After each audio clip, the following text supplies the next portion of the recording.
염증이 사실 잘 생기지는 않는데 예전에 염증이 좀 생겼던 경험을 한번 되돌아보니까 제가 그 대학교 다니던 시절에 술을 한참 많이 먹을 때 그때 이제 눈에 이상하게 다래끼가 계속 나더라고요. 네. 없어졌다가 또 나고 없어졌다 또 나고 그래서 전에는 너무 안 없어지니까 뭐 그 양양 처방을 받고 심했을 때는 정말로 병원 가서 터뜨리기도 하고 얼마나 아팠던지 그래서 그런 아픈 경험이 있는데 근데 그때 우리 한의대에 다녔던 그 선배님께서 아 그럴 때 이렇게 침 치료를 하고 운백혈을 사용해주면 좋다 이런 팁을 주셔가지고 그때부터 그렇게 치료를 하기 시작했어요. 네. 그랬더니 금방 나아가지고 아주 행복해했던 그런 기억이 있습니다. 이외에도 또 어떤 부위에 염증이 많이 나타날까요? 예, 뭐 관절 이외에도 사실은 우리 몸 전신에 다 염증은 다 생길 수밖에 없어요. 네. 예, 어느 정도 급성 염증도 있고 또 만성 염증도 있고 이렇게 급성이냐 만성이냐 이런 차이일 뿐이지 뭐 급성 염증이라고 하면은 아까 우리도 계속 말했지만 뭐 눈에 다래끼라든가 급성 장염이라든가 뭐 이런 여러 가지 염증 반응들이 생길 수도 있고 염자로 인해서 생길 수도 있고 근데 이제 급성기의 염증은 사실은 대부분 뭐 이제 뭐 소염 진통제라던가 간단한 치료로들로 어느 정도는 우리 몸에서 면역력이나 자연 치유력이 있으면 금방 낫는 병이라고 볼 수 있을 것 같고요. 근데 만성 염증이 사실은 문제가 되겠죠. 특히 요즘에 서양의학 쪽에서는 모든 병의 원인을 만성 염증이다 이렇게 이제 발표들을 사실 많이 하고 있더라고요. 뭐 예를 들어서 암의 원인도 만성 염증이 유발할 수 있다. 뭐 치매도 만성 염증이 원인이다. 뭐 아토피성 피부염도 만성 염증이 원인이다. 이렇게 여러 가지 발표들을 많이 하고 있던데 그래서 몸 내부에서 어느 정도 면역력이 떨어지고 항상성이 떨어졌을 때 그랬을 때 급성이 아닌 만성적으로 계속 염증들이 만들어질 수 있는 또 뭐 그런 부분 뭐 류마티스 관절염이라던가 여러 가지 자가 면역성 질환들이라던가 이런 여러 가지 병들을 발병하게 할 수 있다. 그게 참 문제가 되는 것 같습니다.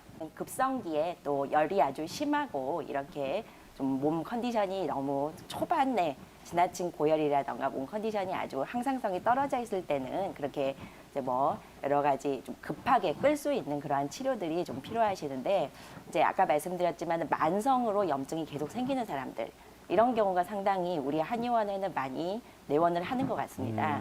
그래서 만성적으로 나았다가 또 생기고 방광염도 좀 컨디션이 좋아지면은 좋아졌다가 또 면역력 떨어지면은 또 생기고 또 여성분들이 또 우리가 많이 오시는 거 보면 질염도 이제 갑자기 또 생겼다가 또 없어진 것 같아 다 항생제 먹고 뭐 없어진 것 같았는데 또 생기고 이런 식으로 만성적으로 재발을 하는 그런 염증들이 우리 한의원에는 특히 더 많이 오시는데 근데 이런 부분들은 사실은 그런 면역력이 약화된 부분이라고 설명이 될 수밖에 없어요. 그래서 이런 경우에는 면역력을 보충해 줄 수 있는 그런 한약 치료들 또 침이나 뭐 뜸이나 이렇게 몸에서 항상성을 어느 정도 조절해 줄 수 있는 치료들이 이런 분들에는 꼭 필요하다 이렇게 보이고요. 또 이제 한의학에서 보면은 이런 만성 염증들을 우리가 어떤 원장님들께서는 뭐 담이다 이렇게 이제 말씀들을 많이 하세요. 담음이 원인이 되어서 이런 병들 여러 가지 병들이 다 유발이 된다. 근데 동의보감에서 보면은 우리가 뭐 10종 구담 뭐 이렇게 말해서 10가지 병이 있으면 그 중에서 9가지는 담이 원인이다. 이렇게까지 표현을 했을 정도로 우리 몸에서 좀 대사가 제대로 되지 않아서 여러 가지 노폐물들이 생길 수 있는 그런 질환들도 우리 한방에서는 많이 치료를 하고 있으니까 이제 계속 지속적으로 염증이 재발되는 분들은 한의원 치료를 꼭 받으시는 게 좋겠습니다. 염증을 어느 정도 유발할 수 있는 여러 가지 원인들 중에서도 근데 제가 보면은 요즘에는 환경 오염 문제도 상당히 큰 것 같습니다. 이제 우리나라도 뭐 요즘 그 미세먼지 때문에 엄청나게 다들 좀 고생들을 많이 하고 계시고 기관지나 폐 쪽으로 약하신 분들이 염증이 폐렴이나 기관지염으로 고생들을 많이 하고 계시는 걸로 알고 있는데 이러한 공기 오염들 또 수질 오염, 물 오염들 그 다음에 뭐 아까 정윤석 원장님도 말씀해 주셨지만은 술이나 담배와 같은 그러한 뭐 유해한 이런 부분들 또 음식도 마찬가지겠죠. 음식도 이제 뭐 직접 이렇게 그 조리해 놓은 것이 아니라 인스턴트 식품이라던가 가공된 그런 음식들 같은 경우에는 우리 몸에서 유해한 물질들을 많이 만들어내기 때문에 그것이 나중에는 면역력을 떨어뜨려서 만성 염증이 나타날 수 있도록 그렇게 만들 수 있습니다. 자, 윤미나 원장님, 그렇다면 한방에서는 파킨슨병 어떻게 바라보고 있을까요? 예, 파킨슨병은 우리 한의학에서는 옛날 고문헌들을 찾아보면은 일단은 떨린다, 진전, 또 경직된다, 경련이 일어나는 부분들, 또 뇌병이기 때문에 중풍이나 치매 이러한 여러 가지 조문들에서 파킨슨병과 아주 유사한 증상들을 찾아볼 수 있어요. 근데 이제 보면은 우리 파킨슨병이 특징적으로 이렇게 강직이 일어나고 경련이 일어나고 진전이 일어나고 이러한 부분들이 보면은 상당히 근육과 연관되어 있는 부분들이 상당히 많죠. 근데 이제 우리 한의학에서는 간이 근육을 주관한다 이렇게 보고 있습니다. 또한 우리가 떠는 것 자체를 풍으로 봐요. 간풍으로 많이 보기 때문에 그래서 파킨슨병에 있어서 우리가 한의학에서 치료를 한다고 그러면은 그러한 간 기능을 어느 정도 활성화시켜주고 간에 화가 많다고 하면은 화는 내려주고 간에 충분히 있어야 할 혈이 부족하다고 하면 혈을 보충을 해주고 이렇게 해서 근육이 원활하게 잘 움직일 수 있도록 해주는데 포커스를 많이 둘 수가 있어요.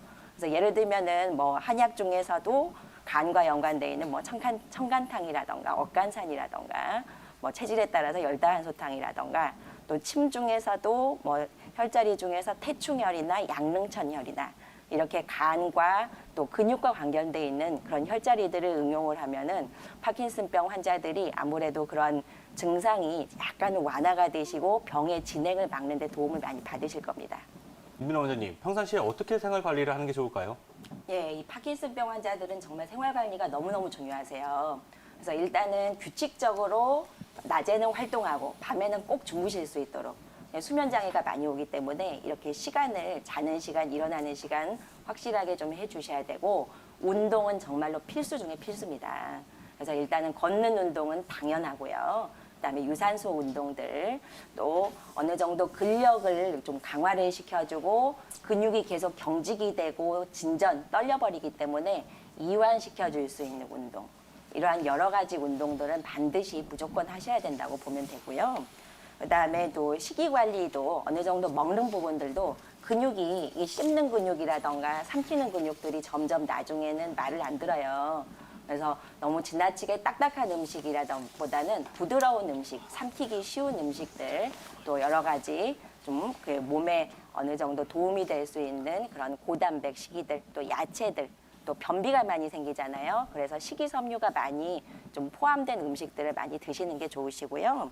그다음에 뭐 이게 여러 가지 언어 훈련들 이런 부분들이라던가 또 아까 윤홍희 원장님이 말씀해 주셨듯이 지팡이나 뭐 워커나 휠체어 등도 좀 응용을 하셔야 될 겁니다. 그래서 마지막으로 제가 그 파킨슨병 환자들에게 어느 정도 효과적인 기체적 2가지만 오늘 준비해 왔는데요. 일단은 점점 근육이 뒤틀리고 경련이 일어나고 강직이 일어나기 때문에 모관 운동 아주 좋습니다.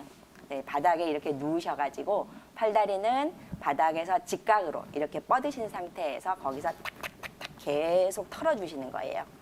이 부분 좀 꾸준히 좀 해주시고 두 번째로 또 추천드릴 수 있는 거는 그 굴렁쇠 운동이에요. 그래서 몸이 점점 삐뚤어지는 부분들은 굴렁쇠 운동으로 잡아주시는 게 좋습니다.